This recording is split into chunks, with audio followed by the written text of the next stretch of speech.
So I am here with these three other expert guests, panelists, talking about the elk at Point Reyes Seashore. My name is Jack Gescheidt.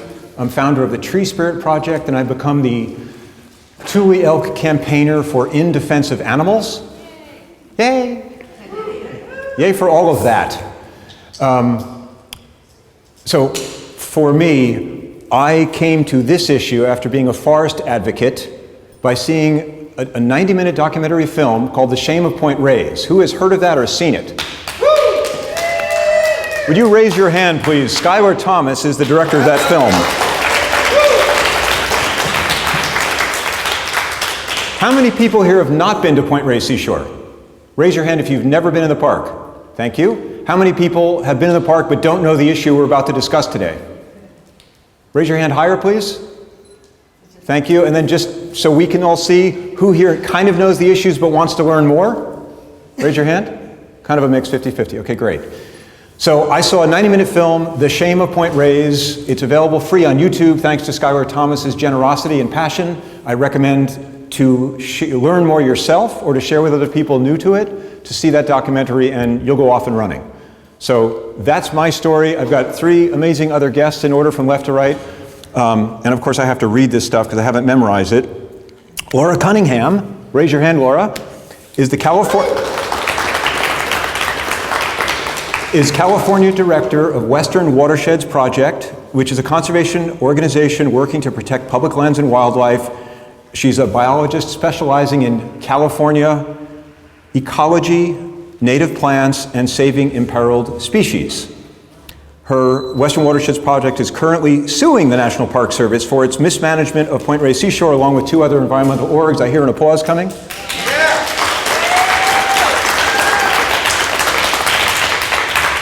As a friend of mine, another environmentalist, said in a different issue, a gentle man is he, said, sue the bastards. Spiraleena, raise your hand please, is co-founder of 4elk.org along with Diana Oppenheim.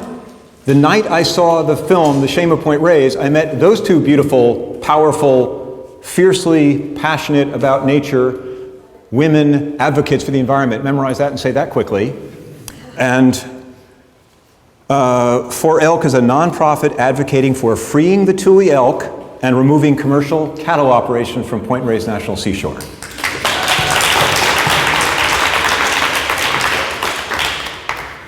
The shy gentleman to my right here, Skyler Thomas, raise your hand. Very passionate independent filmmaker, director, producer, writer, funder of The Shame of Point Reyes, is a filmmaker who focuses on issues of coexistence to slow humanity's disconnection from the natural world. Skyler spent 20 years diving with and filming what he calls the most polarizing animal on the planet, sharks. Sharks. His award-winning documentary, Great White Lies, led him to filming a sequel.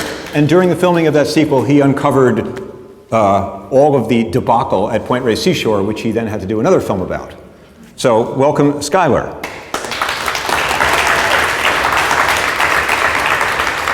So what we'd like to do is, each of us is going to speak for about 5 minutes, but just to get you oriented again with the activism that's going on, and to see the land, I saw that yawn, and to see the elk, and to see the cows, we're going to show you a 4-minute documentary film, confusingly, not one done by Skyler. It's by another guy named Tony Sagal, who's not here today. Silver Reaction Media, and this is Charity Khan singing the Tule elk song, which shows the degree of activism that's going on for the past, I guess, 2.5 years. Tule elk in Louisiana? Can you make sausage out of it? Yes.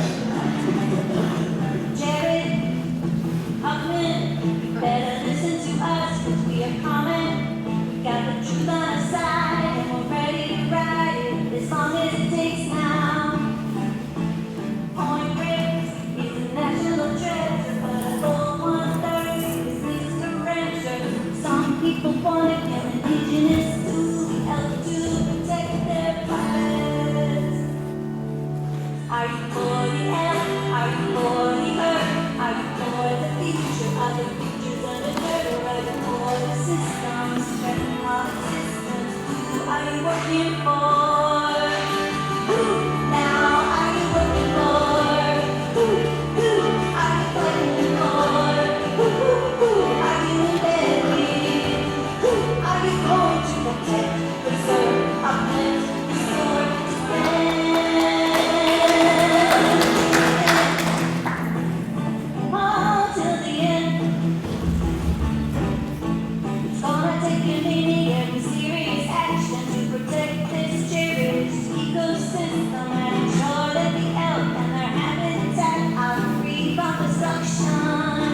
And the first one we want to pressure is Jared Huffman. Jared, just say, I needed you. Sorry. I gave my word. Just tell us the truth. The Park Service that ignores its own environmental impact study results will not do the right thing. Turn the lights off back there, but it doesn't matter at this point. I turned these off. Okay, it's all right. It's fine. It's good.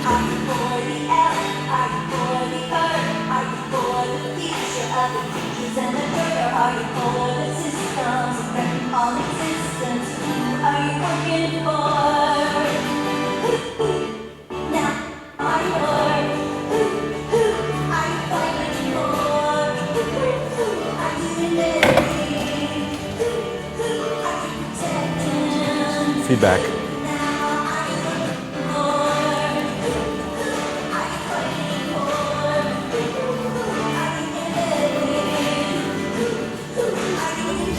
When did this come out? When was this released? This now about a year ago? Or? 8 months here.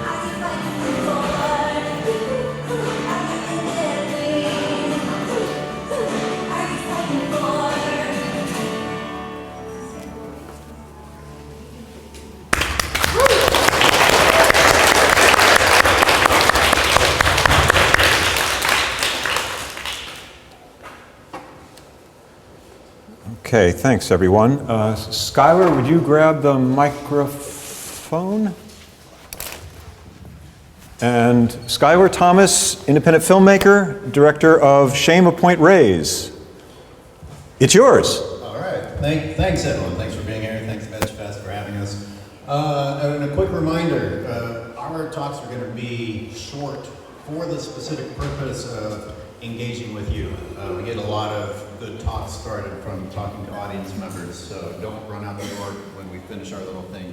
The bulk of it is going to be talking with you guys and answering your questions.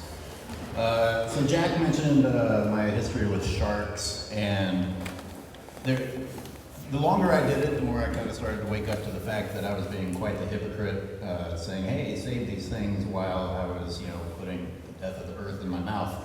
And I started heading towards the path of being more aware of what I was eating. And right when I was getting toward complete veganism, for those of you who weren't there at the beginning of your life, there is a bit of a process of giving up everything you've known for as long as you've been alive.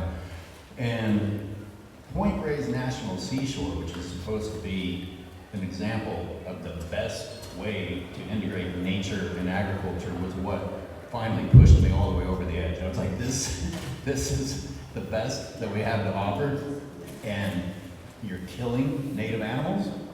I mean, this is what you call being in harmony with nature? And this is animal agriculture at its core, and it doesn't get better than that. It only gets worse than that. So if the best example is bad and anti-nature, then there's your wake-up call. With the Shame of Point Reyes, I still get shook up seeing those cats. You saw that one in that film chewing on the wires, and that was one of the other things where you go to these little farm tours and they're like patting themselves on the back saying, we're so great because we prevent the bond between the mother and the baby. And I'm like, what has happened to us to where we're proud of things like that? With the Shame of Point Reyes, it just got deeper and deeper to where I've had to make multiple films since that first one. And it's pretty shocking, the depth of the betrayal, of the lies, of the deception. The stories we've been told about the ranch families aren't true. The stories about the history of the park aren't true. The stories that the politicians tell aren't true. And the stories about restoration and preservation aren't true. That place, and as a part of this, as a filmmaker wanting to be responsible for what I said, I started studying ecology. I went back to school, and I'm now pursuing my master's in evolution and ecological sciences. And this brings Laura Cunningham into the mix because she already is there with an expert in California's history. And she was a mentor as I tried to learn. I was like, is this really what I'm looking at? Is there not a single native plant in this pasture area that we're calling a preserve?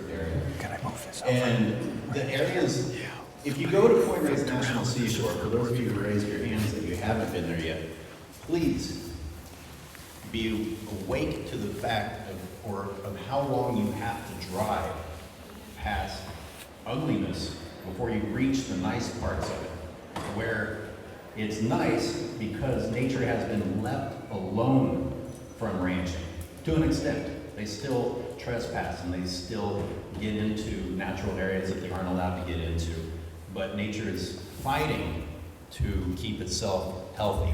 And we're all being sold a bill of sale that says that agriculture and grazing, regenerative ranching, etc., is what's good for nature. There is no actual example of that in existence. There are publications out funded by animal agriculture that will show you a positive, which is really just showing you what happens when there's a reduction from how much agriculture there was before and nature starts to try to fight back. It doesn't work. They're not native animals. And in my new learnings about evolution and ecology, that's what it's all about. It's a change that took place. It's an interaction between multiple species that took millennia for them to work out that complicated relationship to where it finally came together in something that works. And what did we do? We just dumped animals from another continent that have no ecological role on the entire planet, much less California, right in the middle of it. No wonder it didn't work out so well. But we're also happy, well, not us, this is not that type of a crowd, but as consumers, most people are very excited to hear that, oh, what you're eating is actually good. Don't worry about the reality in front of your eyes. Just listen to what we're telling you so that you'll keep buying. So that's why I encourage you, please look closely at Point Reyes National Seashore as you're driving through it. And all those little white dots that you see, those are the babies taken from their moms. And notice that almost never, ever, ever, despite 5,500 cows out there, will you see a baby with a mom. Thank you, Skyler.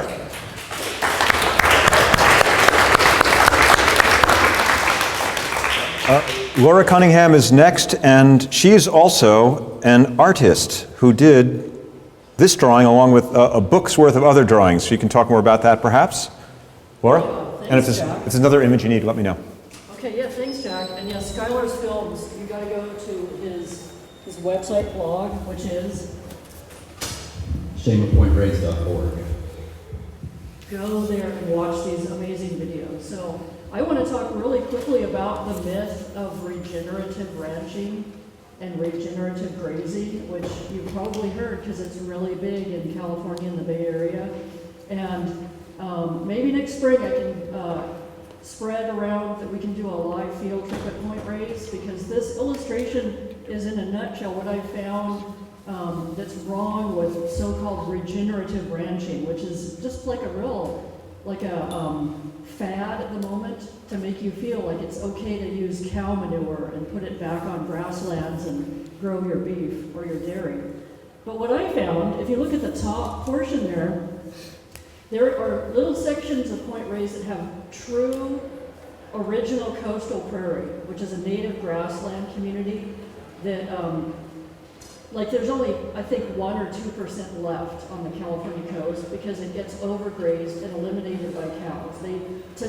These bunch grasses with deep roots are like ice cream to cows. So when you fence off an area, they go for these bunch grasses first. And there's a variety of native perennial bunch grasses, wildflowers.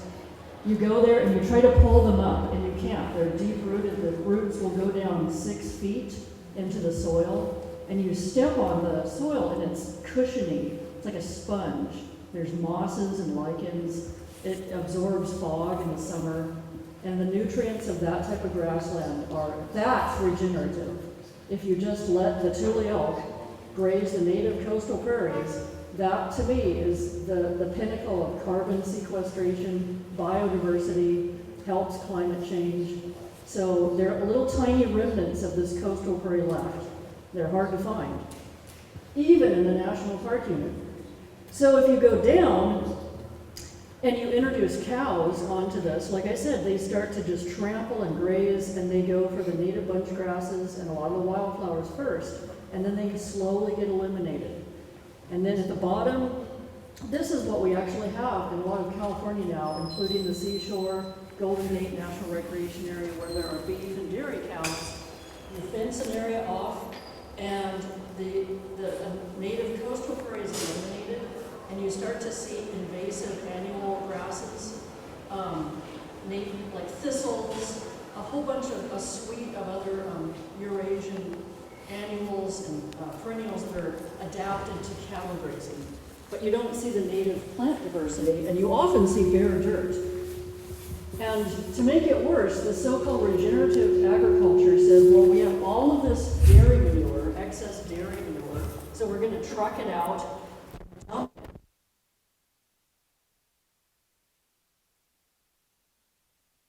But I mean, I can't imagine a worse thing to do to a native California plant community than to dump, tons of cow manure onto, the fields. But that's what's happening at Point Reyes National Seashore.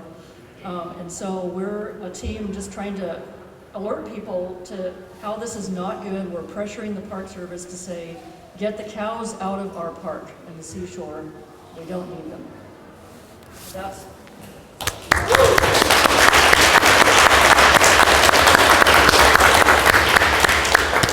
And Spiraleena, co-founder of forelk.org, and the website is forelk.org. Got it.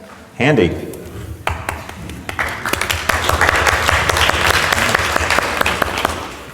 So I wanted to talk a little bit about, a title that I kind of heard about this panel was, what can we do to help the Tule elk? And so many years ago, I began my vegan journey back in the 80s, becoming more fully vegan in the 90s, more fully vegan yet in the millennia. And over time, I started connecting with other activist communities in San Francisco, anti-war, social justice, a lot of stuff. And there's been kind of some discussion about things that are right in front of you that people don't see, that we don't see, that we do see. And one of the things that I started to see was that the larger activist community, at least in San Francisco, was not aware of, and in some cases actively against animal rights issues. We're not vegan, and in many cases we're actively against people who were vegan. And while no other group of people were allowed to be the butt of jokes, vegans were and still are. I heard one this morning on the radio, poking fun at, poking fun at vegans, putting vegans down, and that doesn't feel good. And I was really inspired by seeing activism on the streets in San Francisco, the anti-war activism, shutting down the entire city business district of San Francisco for 2 full days. Big deal. And it really motivated me to become not just a vegan, but I wanted to be an activist that was working on causes for the animals as well. And that integrated the animals and the environment, all of those things that I really care about. Worker rights, everything. And so I jumped on board at one point.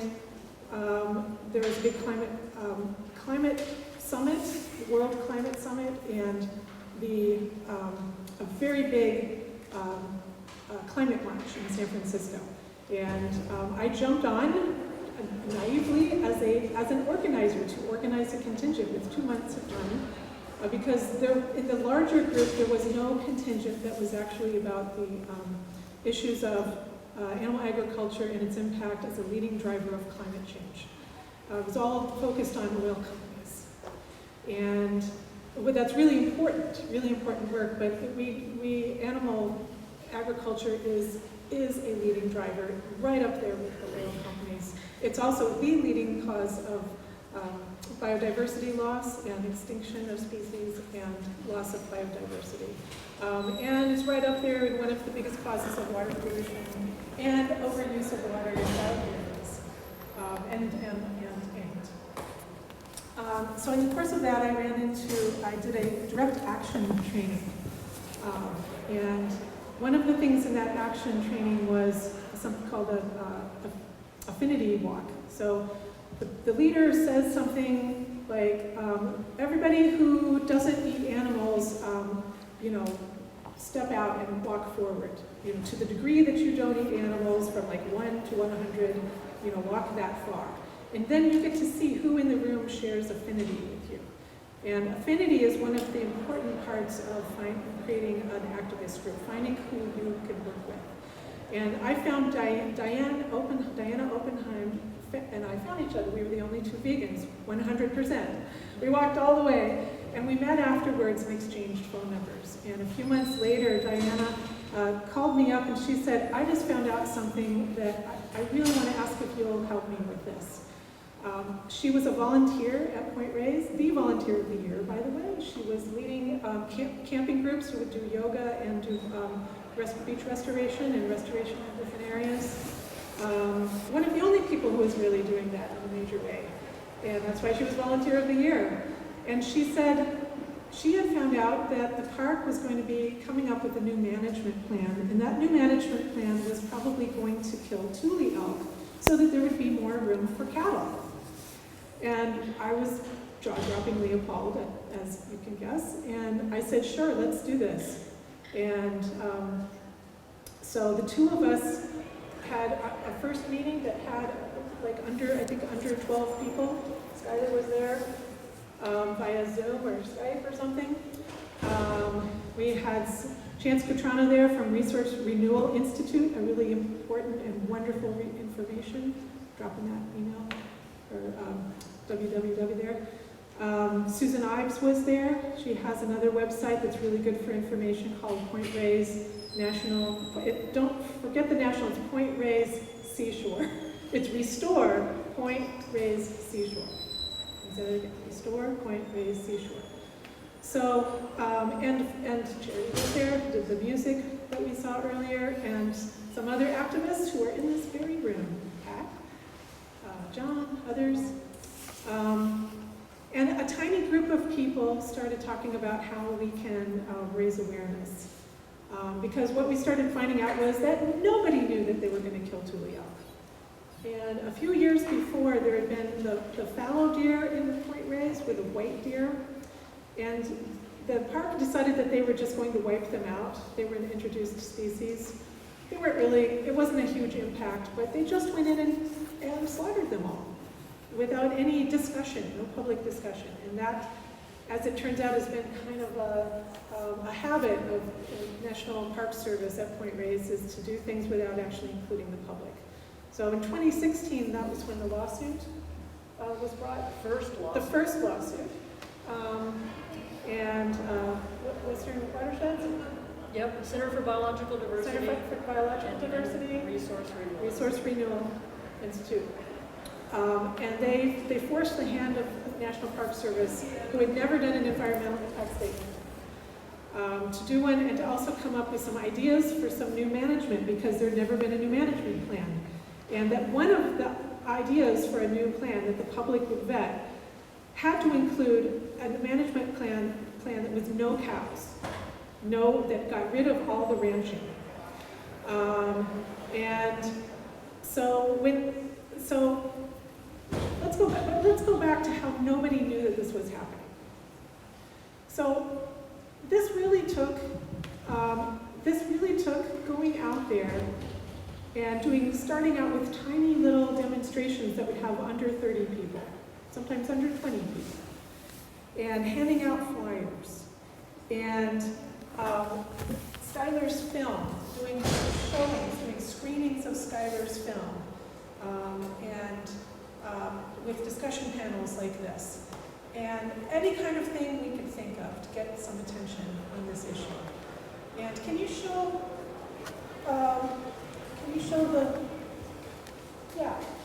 So we went from having a handful, a couple dozen people, to having hundreds of people within a few years. And at this point, the National Park Service can't really do something at Point Reyes without people knowing about it, basically. And so that's the power of somebody who's not an expert, somebody who's not a scientist, I'm not a filmmaker, but you know, having a filmmaker in your pocket is pretty good. And just going out and doing something that seems almost impossible. And one of the things I was attracted to about this issue was I really wanted to find an issue that I thought anybody could get behind, whether they were vegan or not. Because a lot of the people I love dearly are not vegan and probably aren't going to become vegan anytime soon. But I thought this was something we could work together on, that people could get behind, who just care about nature, who care about that our national parks are actually protecting the wild places. And so it's been a really wonderful example to do this work of seeing that people can come together from a lot of different backgrounds and work together. And the last thing I'm going to say before I pass this off is there's always like there should always be like, when you're doing demos, there should always be an ask or an action. Like, what can all of you do? And right now, Laura and I were kind of talking about this beforehand. There's not really a big thing coming up. There's not really a letter to write. There's not a phone call to make right now. There's not a petition because things are being litigated. Cross fingers, everybody? Things are being litigated right now. The bad management plan that Point Reyes chose, which was literally the worst management plan out of the 6 or however many that they offered. They chose the worst, which is the one that supports ranching.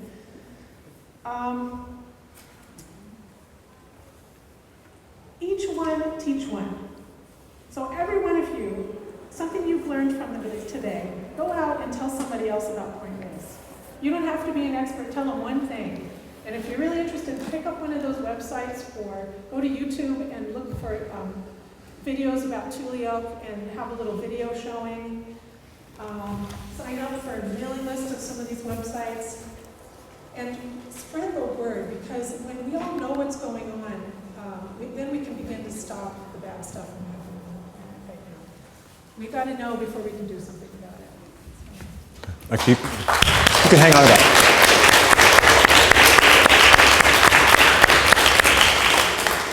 So I'm going to do exactly what I tell people not to do with public speaking, which is look at a laptop. I'm going to be short because I want to get to your questions. We really wanted to engage the audience. Does anybody have any questions yet, right now? Raise your hand. Let's ask it. Go ahead. When I came into the Veg Fest today, I made a contribution to a table that's right at the entrance called Public Advocacy for Point Reyes, and they said that they were representing several organizations that are advocating for the Tule.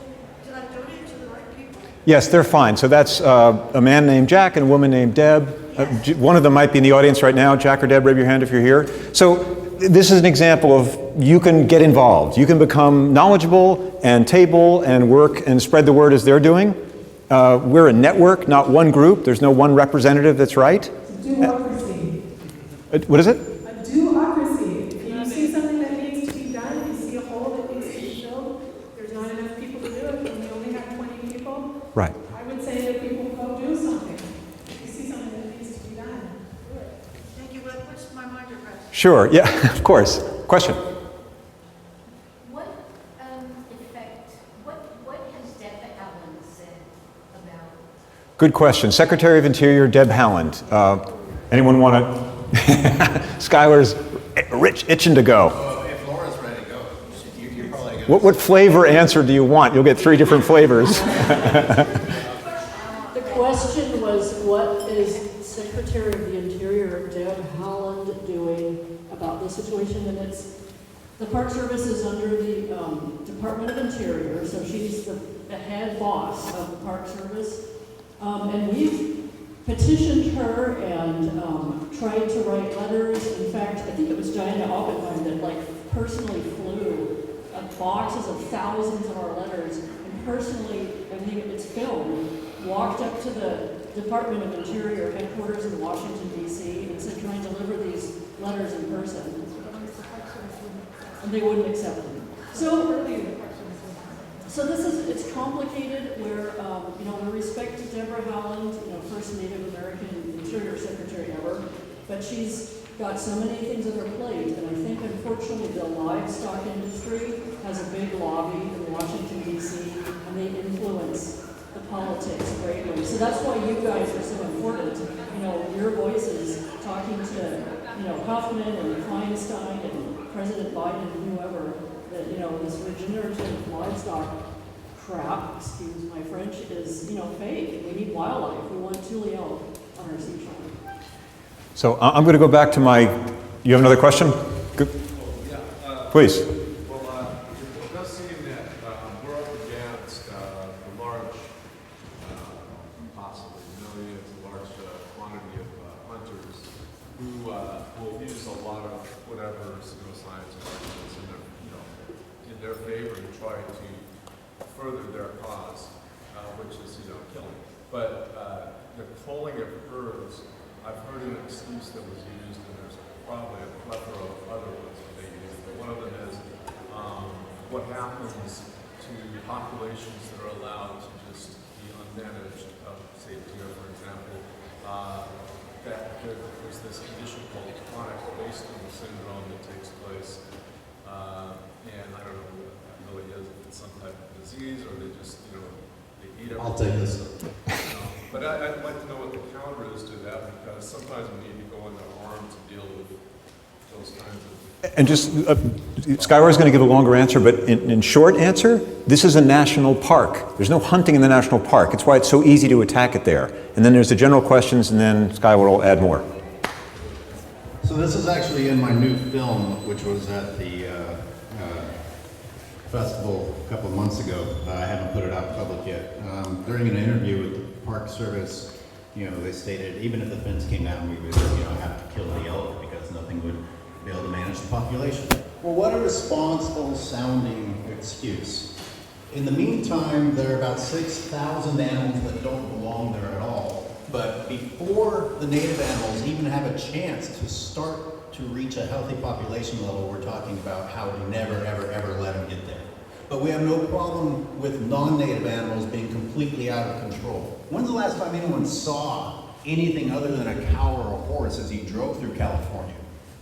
I mean, now we think that seeing sheep is exciting because it's different from the cows.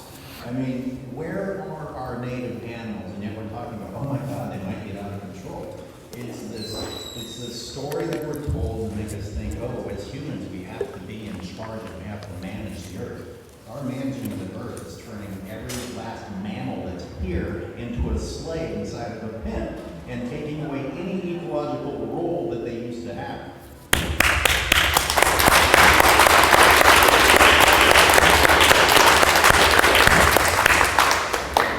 No, but that's a good question. It's a complex question. The dairy cows have what's called Johne's disease, it begins with a J, and it's a chronic intestinal bacteria that causes wasting, and it's from the cows, overcrowding cows in dirty, filthy paddocks.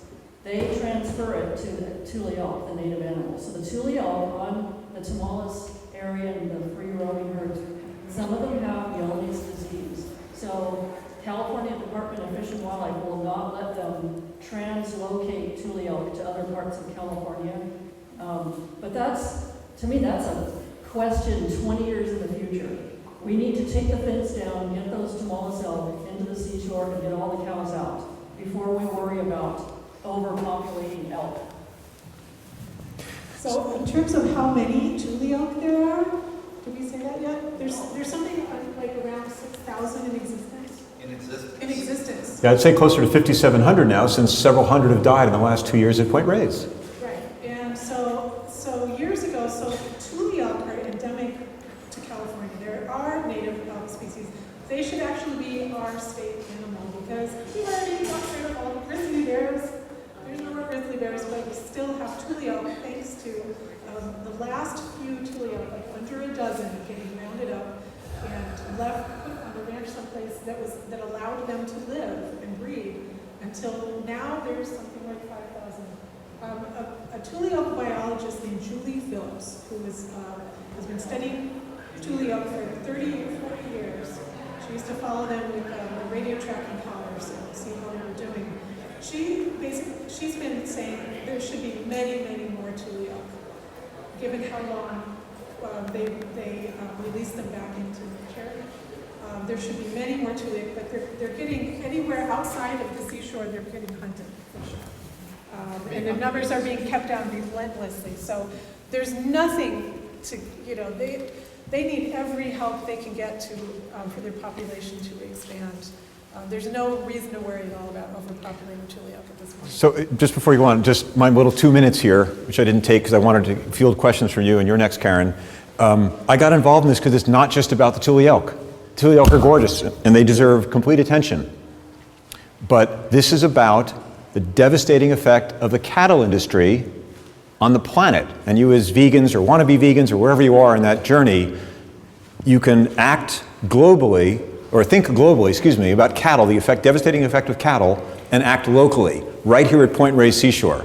That's why I got involved in this issue. It's, as Skyler is going on and we're all going on, it's all about the destruction of the cattle industry. Look at this map of Point Reyes. The brown is cattle.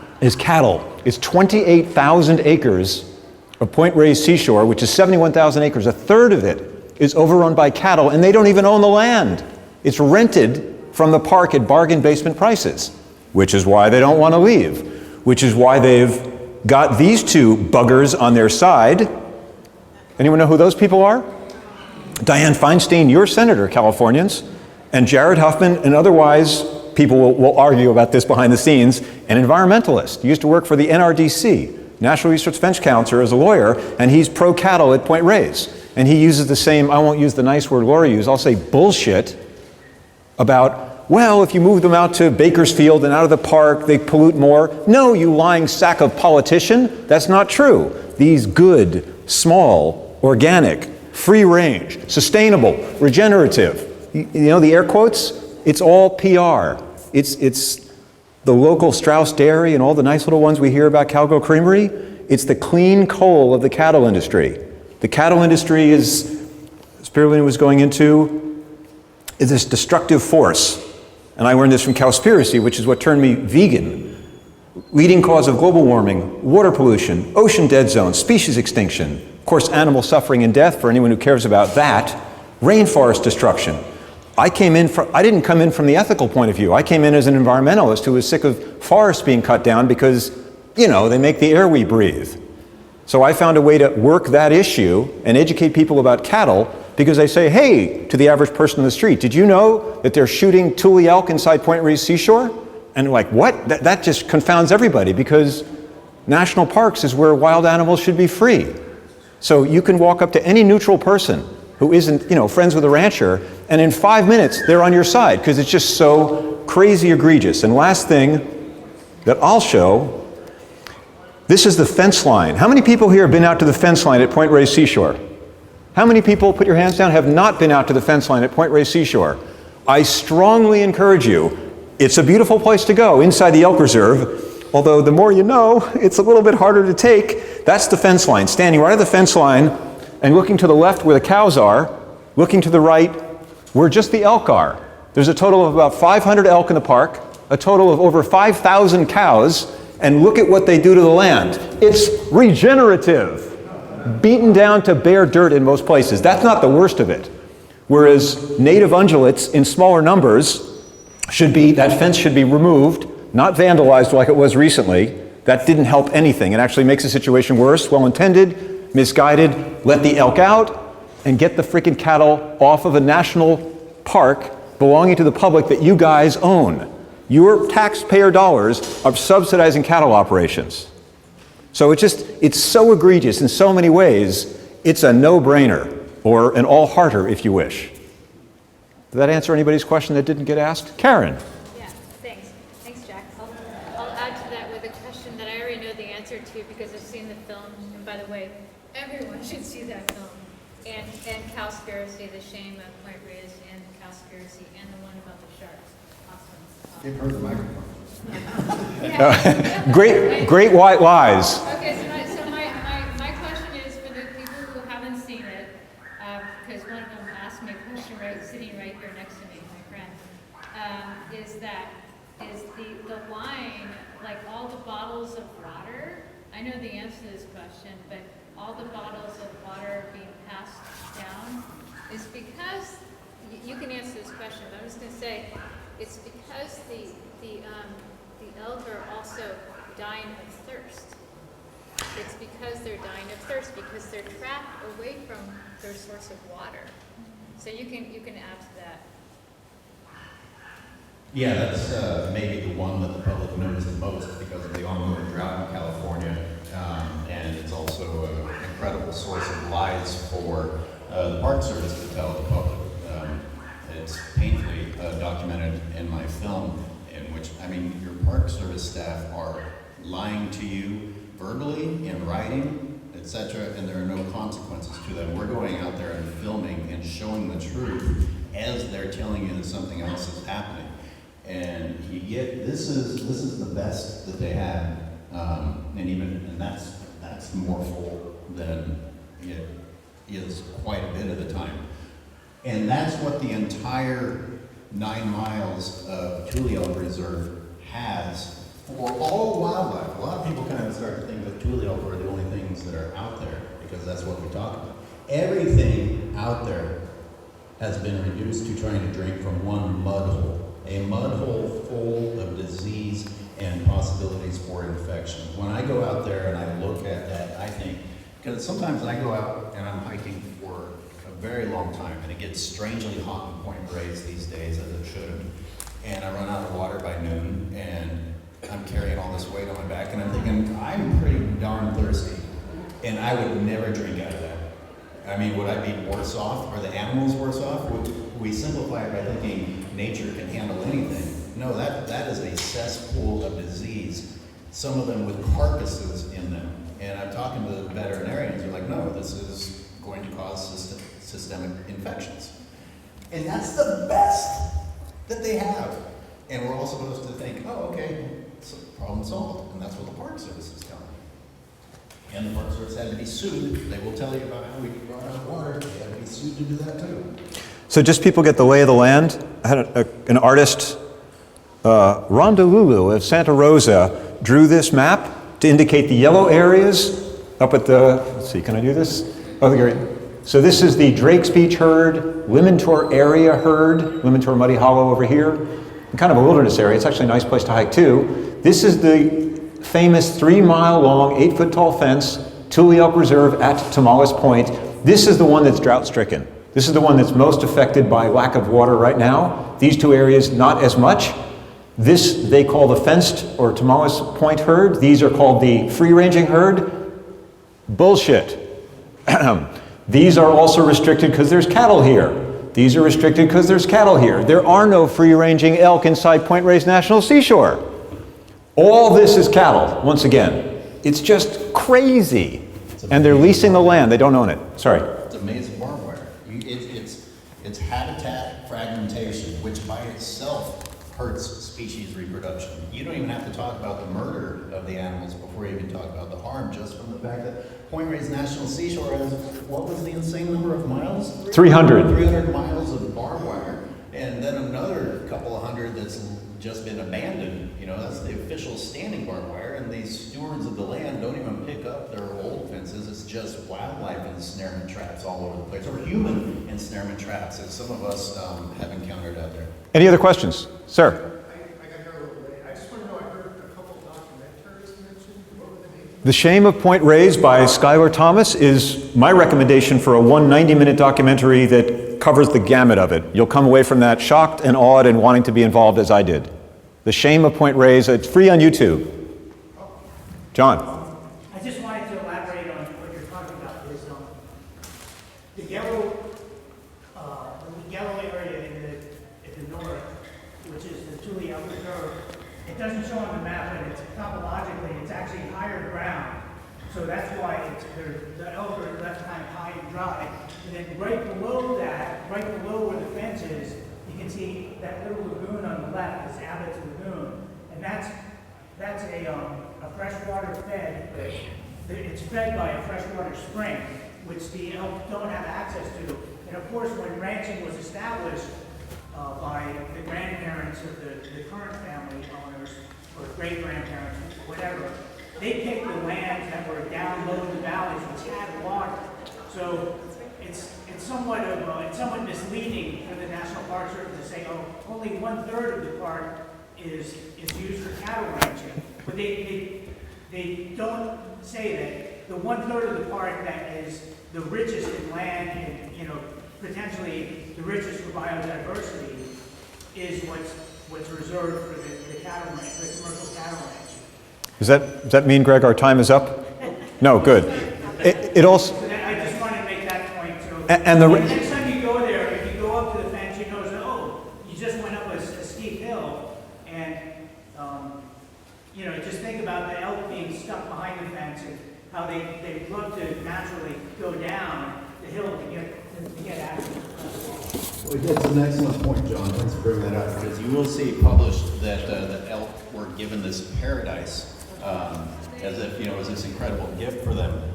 It's probably, and not that I'm not thankful for it, but it's probably the worst habitat that is out there to have given to them, while the cattle get the best of it.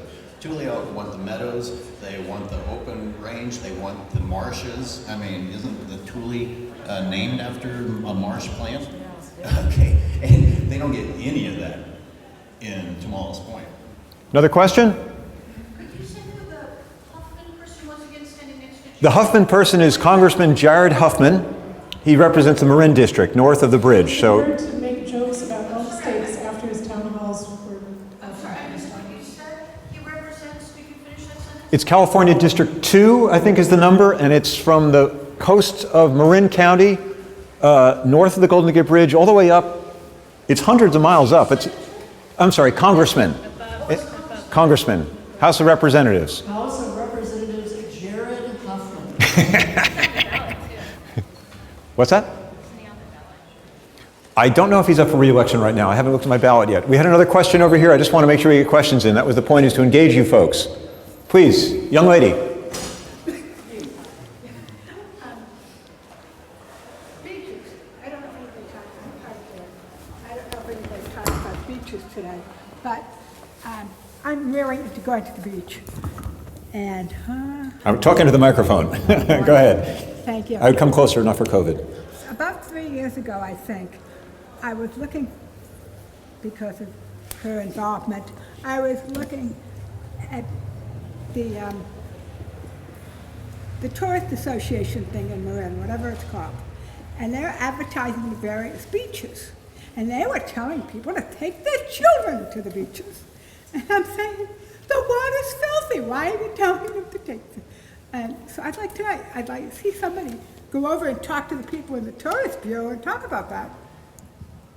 So tourism is the #1 bringer of funding into Marin County. Is that correct?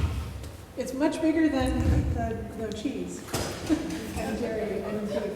Yeah, so tourism is the big moneymaker, and our National Point Reyes National Seashore National Park, a crown jewel in the national park system, brings in many, many, many international tourists. And so many of whom have been interviewed and noted that they're shocked at how many cows and how polluted the environment is. And the other thing about the water is that there is so much shit running downhill into the ocean, running into the freshwater Point Reyes, soaking into the groundwater.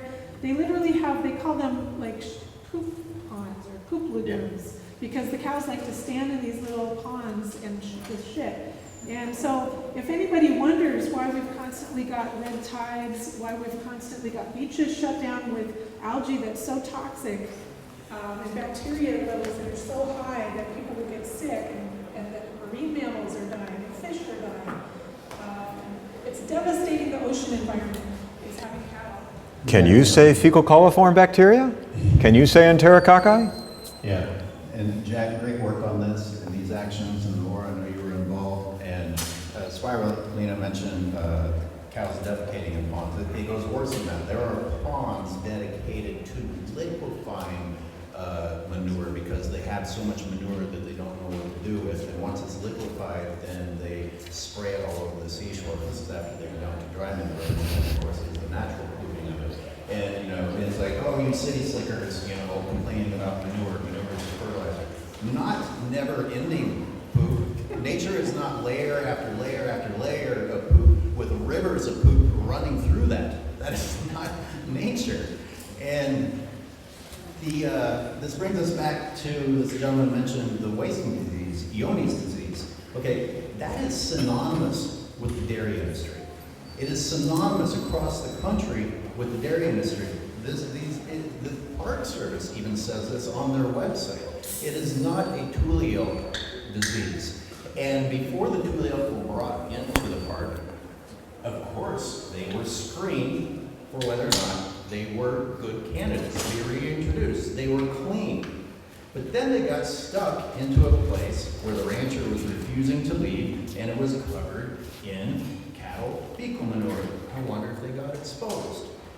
And in the meantime, all of Point Reyes National Seashore, and by the way, the one time that the Park Service studied the cattle in the seashore, 50% of the cattle tested positive for Johne's disease, and they've never tested again. This means that the Park Service is supportive of an industry that is spraying Johne's disease across the entire seashore, which means that they are causing our wildlife to be infected by a cattle disease. And as far as moving elk somewhere else, you can test for it. You could move it if you could move them if you wanted to. You can screen for it, but they will never be free from being exposed to it as long as cattle are there, because cattle are the source. So I think we got to wrap up in a couple minutes. As far as what can you do and how to be involved, I forget, Laura or Spiraleena were saying there's not a specific thing we're doing right now. It's called, if you're interested, come up to us, talk to us. See this big banner here? There's another one just like it in the main room over there as you go in kind of back left where the food tables are. We'll be there available to talk more. We got to clear out this hall pretty soon. In defense of... One more movie too. There's that 10-minute film that Tony did called The Betrayal of Point Reyes, Silver Reaction Media on YouTube. When you have your movie night, you can have, if you get everybody for Media Potluck, you can have Skyler's 90-minute film. Or if you've just got 10 minutes to get their attention, then you've got a short 10-minute film too. Great, thank you. Laura, do you have anything you'd like to add? Yeah, and I mean, look at Western Watersheds Project and Tree Spirit Project, Resource Renewal Institute, Shame of Point Reyes, and 4 Elk. I mean, we should have had this all on the card, but we're a coalition of organizations, and there is a lawsuit going to try to get the fence down, and and 2 lawsuits. Yeah, 2 lawsuits, right, and get the cows out. So you can always call the Park Service up and say, we don't want cows at the seashore. Any final questions? Any final answers? Please. Yeah, go ahead. I visited Point Reyes a long time ago. I remember seeing the unhappy cows. And this is when the dairy industry is saying happy cows come from California. So if you want to, I mean, as you guys know, it's hard to tell people don't eat meat and dairy is terrible, and they turn a blind eye to it or don't want to hear it, close their hearts to it. An easy way to do it, which is Diana Oppenheim for Elk and Skyler's film and all of us at this point, do you know they're shooting the wildlife at Point Reyes National Seashore? And it's the major source of pollution in the park. I mean, it's a way to illustrate the damage the dairy and beef industries do in a national park where everybody's going to be on your side. Like, you can be pro-hunting, but even hunters don't say we should be hunting in a national park. So it's a way in to people who are neutral on it. And also our ownership of the park. It's our collective park. It belongs to the people and the wildlife. And a national park is supposed to have the highest level of protection for native species. A national park is supposed to have the highest level of protection for native species. So there's literally no reason whatsoever for the cattle industry to be there. Anushka, did you have a final? Yes, 20 years ago in my ignorance, when I loved Point Reyes, I did not know the connection between dairy and the situation there. I was giving my kids organic Strauss yogurt and the things that I thought were so nice and paying extra for that because I didn't know that connection. So one of the simple things I do for people I know is just tell them, do you know that buying Strauss and some of those, names that give you this good, warm, fuzzy feeling about environmental type foods, do you know that that is related to the destruction at Point Reyes? That's one of the simple things that I do to make that connection for people. Thank you, Anita. Yes. And one question, is there a movement to make the Tule elk the state animal of California? So Julie Phillips, our Tule elk biologist, for years she's been wanting to do that, and basically she was told, well, the UC system would never agree with getting rid of the golden bear. So she suggested that we start rooting for the state ungulate and get it declared. So I spoke with Julie about this very issue last week, and what's involved in getting it listed. The Tule elk, although there's only 5,500 in the world, 5,700, it's not listed as endangered or threatened even. And we had a conversation, and I talked to Jim Cota, who's an environmental lawyer who used to work for the Park Service. He's on our side of this now. And he says, long story short, it's about a 5-year long involved political process. So we might start on that, but we tend to bang on, well, basically all issues at once, come in from all sides. We have 2 different lawsuits going. We have advocacy. Someone wants to boycott Strauss just to set an example, which is a fine idea. So anybody here wants to do that and feels fired up to help in that way or any specific way, please come see us at our table with that banner in the other room and let's talk. Thank you all very much. Laura Cunningham, Western Watersheds Project. Spiraleena, forelk.org. Skyler Thomas, the shameofpointraised.org. I'm Jack Gescheidt, Tree Spirit Project, and Tule elk campaigner for In Defense of Animals. Thank you.